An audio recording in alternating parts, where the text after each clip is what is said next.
that they were worried about COVID being spread if the Olympics went on, and whether it's caused by that or not, COVID is spreading. They just reported 2,848 new cases of COVID-19 in Tokyo, specifically breaking a previous record set in January.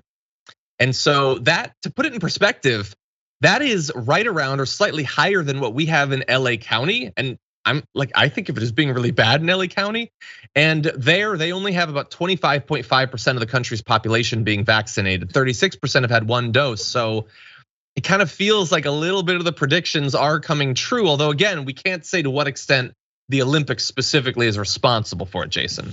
Well, right. I mean, people are you can't until people are automatically going to assume, because this is like a huge gathering, if you will, of people. It's a huge event. People are going to be flocking to try to see these things at the Olympics or at the hands of all this. But question for you and question for the viewers, like, why are people not, this is probably the dumbest question I'm gonna ask for 2021, but why are people not getting vaccinated? I don't get it. I understand fear of needles. I have a fear of needles. I cried at Publix here. My husband had to hold my hand. I'm 41 years old. Really, what's going on?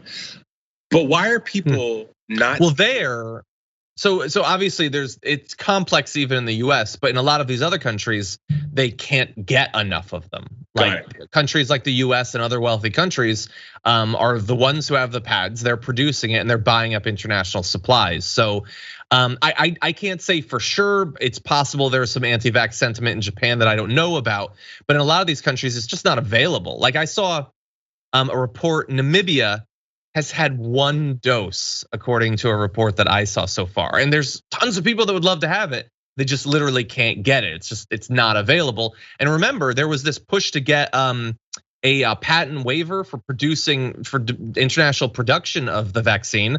And enough countries, including the US, didn't support it. So there's not the waiver, they can't produce their own vaccines. And so they're basically just held hostage, just waiting until eventually the supplies are available. And right now they're not.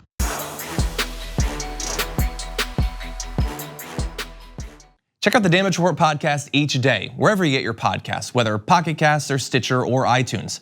You can join me as I give you the news and stories you want, with a range of co-hosts and interview guests jumping in on the fun each day. Again, that's the Damage Report, wherever you get your podcasts. And if you get them at iTunes, don't forget to rate and review. Sometimes I'll read them live on the show.